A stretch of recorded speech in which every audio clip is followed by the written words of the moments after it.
अस्सलाम वालेकुम दोस्तों। आज का हमारा टॉपिक है how to fix neck pain, जिसे हम सर्वाइकल स्पॉन्डाइलोसिस कहते हैं। दोस्तों, आपने सुना होगा जो सर्वाइकल पेन होता है वो बहुत ज़्यादा ही शदीद होता है, जो आजकल के सेडेंटरी लाइफस्टाइल की वजह से बहुत कॉमन हो गया है। लेकिन हमें कंप्यूटर पे काम करना होगा। कंप्यूटर पे काम करते हुए इसको कैसे ठीक किया जा सकता है और इससे कैसे बचा जा सकता है। दोस्तों, जो एक पेन होता है वो एक प्रॉब्लम नहीं होता बल्कि एक साइन होता है। दोस्तों, अक्सर आपने देखा होगा कि हम हाई डोज पेन किलर की लेने के बावजूद भी जो है ना, हमारा पेन थोड़ी देर के लिए रुक जाता है, लेकिन उसके बाद फिर स्टार्ट हो जाता है। कुछ लोग ऑयल मसाज भी करते हैं लेकिन उसके बावजूद भी पेन रहता है। इसकी क्या वजह होती है? पेन मुकम्मल तौर पे क्यों नहीं जाता? तो आप वीडियो मुकम्मल देखें, इसमें इंपॉर्टेंट हाईलाइट्स दिए गए हैं कि सर्वाइकल स्पॉन्डिलाइसिस को मुकम्मल तौर पर कैसे ठीक किया जाता है, नेक बैक पेन मोस्ट कॉमन क्यों होता है, इस सर्वाइकल पेन को कैसे फिक्स किया जाता है और सर्वाइकल स्पॉन्डिलाइसिस को कैसे आइडेंटिफाई कर सकते हैं। इसके लिए मैं आपको कुछ इंपॉर्टेंट काजेज़ बताऊंगा कि नेक स्टिफनेस और पेन क्यों होता है। सबसे पहले मसल स्पैज़म आता है, इसमें ट्रॉमा आता है, आर्थराइटिस एज रिलेटेड आती है, हर्निएटेड या स्लिप डिस्क आती है, पिंच नर्व आती हैं, स्ट्रेचफुल सिचुएशन आती है, फाइब्रोमिल्जिया ट्रिगर पॉइंट्स वगैरह आते हैं। इस पर मेन हम फोकस करेंगे हर्निएटेड और स्लिप डिस्क और पिंच नर्व के ऊपर। फर्स्ट ऑफ ऑल इसमें हम देखेंगे कि डिस्क नर्व को कैसे कंप्रेस करती है। अगर इस डायग्राम में देखें, जैसे ही डिस्क बाहर आती है तो हमारी गर्दन में जो नर्व होती है उसके ऊपर दबाव आता है, तो हमारी जो बाजू में नर्व्स जा रही होती हैं उनके ऊपर भी दबाव शुरू हो जाता है, तो पूरे बाजू में पेन होता है और कुछ लोगों को नमनेस भी स्टार्ट हो जाती है। जिन लोगों को हाथ में पेन होता है, अगर उनकी एमआरआई कराएं तो कुछ जगह पे तो उनको बिल्कुल स्मूथनेस नज़र आएगी, लेकिन कुछ जगह पे डिस्क उनकी जो है ना बाहर की तरफ निकली होगी। चलें, इसमें हम अब बात कर लेते हैं साइन एंड सिम्टम्स के बारे में कि ऐसी कौन सी चीज़ें होती हैं जिससे हमें पता चलता है कि ये स्लिप डिस्क है कि नहीं। नंबर 1 पे जो इसमें आती है कि गर्दन से लेके कोहनी तक अक्सर लोगों को शदीद दर्द होता है। इसमें कुछ लोगों को क्या होता है, बैक में भी बहुत शदीद दर्द हो रहा होता है। नंबर 2 पे इसमें जो आती है, नंबर 2 पे अक्सर लोगों को हाथ में नमनेस आ जाती है, जिसे हम सुनपन कहते हैं। अक्सर लोगों को सुनपन महसूस होना शुरू हो जाता है।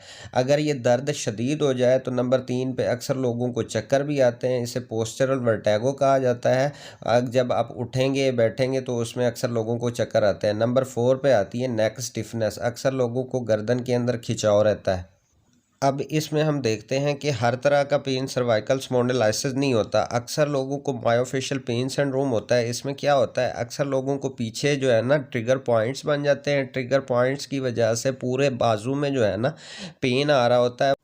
चलें जी, अब हम इसका देख लेते हैं इसका मेन काज क्या होता है। इसमें मेन काज होता है लॉस ऑफ नॉर्मल कर्वेचर के। अक्सर लोगों का जो है ना नॉर्मल कर्वेचर लॉस होना शुरू हो जाता है, अक्सर लोगों को स्ट्रेटनिंग होना शुरू हो जाती है। अगर इस पिक्चर में देखें तो ये नॉर्मल कर्वेचर आपको शो कराया गया है। अगर मैं आपको यही सेकंड पिक्चर में दिखाऊं तो इसमें जो है ना स्ट्रेटनिंग होना शुरू हो गई है। अब देखें, ये नॉर्मल के अपोजिट होना शुरू हो गया है, तो इसकी वजह से क्या होता है, ये आपको स्पॉन्डिलाइसिस होना शुरू हो जाती है। और ये चेंजेस क्यों होती हैं? इस चेंजेस की वजह होती है रेपिटेटिव मोशन, या आप मसल्स को जो है ना ओवर यूज़ जब करते हैं लॉन्ग पीरियड के लिए, तो उसकी वजह से ये प्रॉब्लम होती है। चलें दोस्तों, अभी आपको मैं बताता हूँ हमारे गर्दन को जो वेट होता है वो 12 पाउंड होता है। जैसे जैसे हम आगे की तरफ मूव करते जाते हैं तो ये वेट क्या होता है, इंक्रीज़ होता जाता है। अगर हम 1 इंच या 2 इंच मूव करते हैं तो उसकी वजह से हमारा वेट इंक्रीज़ हो जाता है। अगर हम इसमें देखें 3 इंच मूव करते हैं तो उसकी वजह से हमारा वेट क्या हो जाता है, 42 पाउंड हो जाता है। इसका क्यों होता है? क्योंकि हमारे जो बैक के मसल्स होते हैं, सर्वाइकल के मसल्स होते हैं, वो काम करना छोड़ देते हैं और नॉर्मल कर्वेचर लॉस होना शुरू हो जाता है।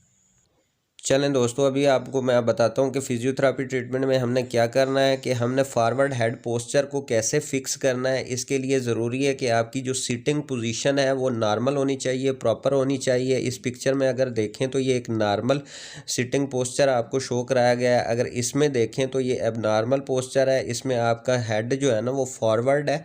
फॉरवर्ड होने की वजह से आपकी क्या होगी, गर्दन में स्ट्रेटनिंग होना शुरू हो जाएगी। इसका दूसरा नुकसान क्या होता है कि आपकी बैक के ऊपर भी इसका इफ़ेक्ट आना शुरू हो जाएगा। आपने हमेशा जो है ना ये नॉर्मल पोस्चर यूज़ करना है। सेकंड है सर्वाइकल कॉलर। जब भी आपने मोबाइल पे बात करनी है या कोई चीज़ एक्टिविटी करनी है तो आपने या तो अपनी गर्दन को बिल्कुल स्ट्रेट रखना है। अगर आपको गर्दन में पेन है तो मैं आपको सजेस्ट करूँगा सर्वाइकल कॉलर यूज़ करें।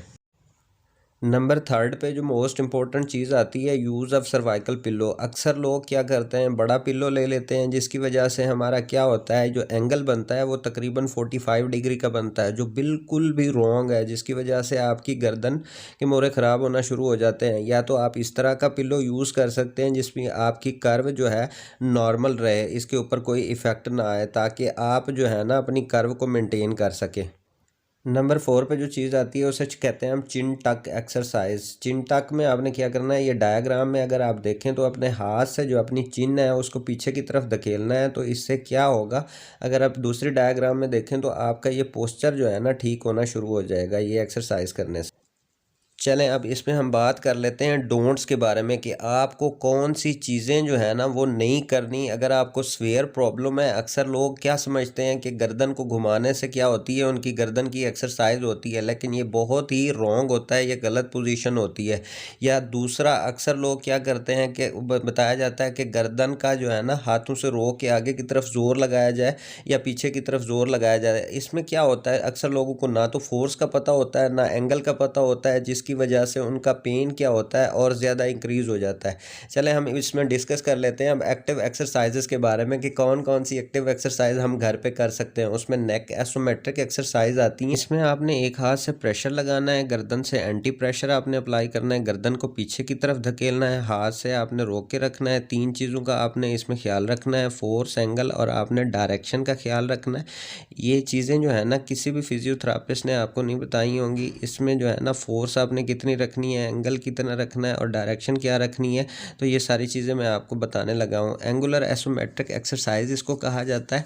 इसमें आप पिक्चर में देखें तो आपने जो है ना एक अपना स्पेसिफिक एंगल बनाना है, हाथ से पीछे की तरफ जो है ना गर्दन को पीछे धकेलना है, हाथ से रोक के रखना है और 10 सेकेंड इसको होल्ड करना है। ये चारों डायरेक्शन में आपने ये एक्सरसाइज करनी है, तो इससे आपकी जो सर्वाइकल कर्व है वो बेहतर होना शुरू हो जाएगी।